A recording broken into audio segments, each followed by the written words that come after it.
Welcome, Rozenbachs!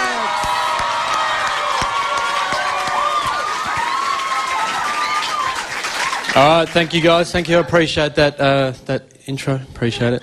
I'm a little bit upset with Google at the moment because you know how Google homepage always do something special when there's a big event on, right? And they didn't do anything for Easter, right? And I was a little bit let down by that. You know, Easter. Come on, Google, you can do something like that. Because even like 2 weeks ago, they did something special for someone. You know, there was a picture of a guy on the Google homepage of a guy with a phone. Right, and I'm assuming that was Alexander Graham Bell because it didn't say it on it. Like, I just assumed it was Alexander Graham Bell. So I don't think it was Dave Motorola's birthday. Right, and I just think that, you know, they do a lot of those celebrational things on the Google homepage. Like, they did one for Australia Day, they did one for Christmas. And I'd just like to see maybe a little bit more realistic. Like, you know, maybe for, like, National Prostate Awareness Week, they could just have a finger going into one of the O's. I reckon that'd be all right. But I find it hard to use the internet a lot at work, and I reckon when you've got the internet at work, you just tend to not do any work. Like, it's just great for procrastinating, right? And I love spending time on the internet. I'm really good at wasting time. Like, if I'm supposed to be doing work, I'll be on the Bureau of Meteorology website checking out whether it's raining in Horsham or not. Like, I know how to kill time. Like, I'll be sitting there and go, I don't know how to knit. I should probably learn. You know, and I don't reckon anything would have happened during the history if the internet existed for hundreds of years. There's no way anything would have been done. You know, none of us would be here. Australia wouldn't have been discovered. You can just imagine someone walking up to Captain Cook going, "Sir, the Endeavour is ready to sail." And we're going, "Well, I can't go now. I've just been super poked and I've got 16 Scrabulous games on the go." And I live alone, right? I live alone, which means sometimes I drink alone, right? And I know that sounds really sad and really bad, but it's not as bad as it sounds. Like, you know, if I'm having dinner, I'll have a drink. You know, if I'm having a steak, then I'll have a box of wine. Right? I don't go overboard. If I've got to work the next day, I won't have 2 boxes of wine. I'm not an idiot. And it's weird, sometimes when you are drinking alone, sometimes you might have a few too many and you don't realise kind of how tanked you've got because you haven't spoken to anyone for a couple of hours.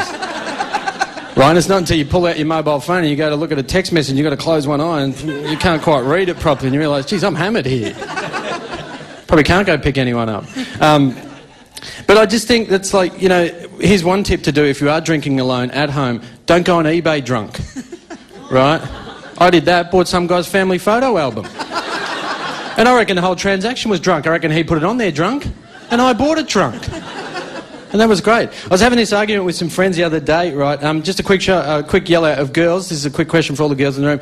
Which girls in here wee in the shower? Right? No one's going to admit to it. Okay, that's a lie. I know some of you do, right? Because I was having this argument with friends of mine. Kate does. Can I put my hand up, Adam? Oh, fantastic. Well, that's great. Cross me legs, but put my hand up. Okay.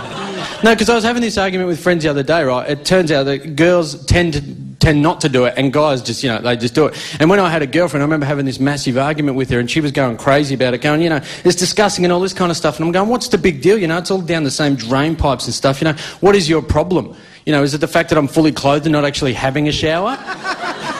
Or is it that we're in Bunnings?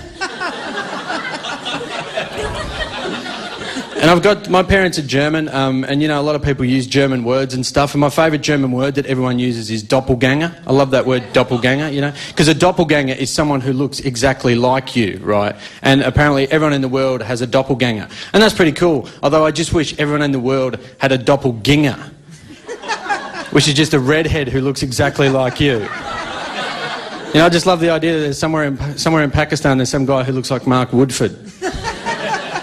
I'm just about to get out of here, but before I go, I want to tell you a quick true story, and this happened to me and a mate of mine a couple of months back. We were at a pub, right, and we wanted to go to another pub, so we jumped in a cab, and I wanted to go past my place and get a change of shirts, right, so we jump in the cab, we say to the cab, we want to go to this pub, but we want to go past my place first, and he's like, yeah, that's fine, just direct me. Right, and so we're driving there, we pull up to my place, and my friend says, well, I wouldn't mind coming in and using the toilet. And so I said, mate, we're going to go inside, both of us, we'll be like, you know, 2 minutes, we'll come back out and we'll continue on to the next pub. And the cabbie just kind of turned. He goes, well, you got to leave a deposit. We're like, leave a deposit? It's $15, mate. We're not skipping out on that. He goes, well, how do I know that? How do I know you're not just going to jump that fence over there and nick off? We're like, well, and he goes, you can write down my number.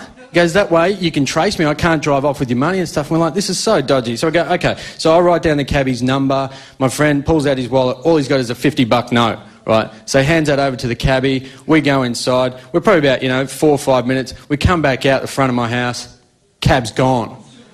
Right, and so we're standing going, you dog, right, this is unbelievable. And then from across the road we hear, yes, should have seen your faces. He'd hidden the cab round the corner and gone and waited across the road for us. All right, thank you, I'm out of Rozenbachs.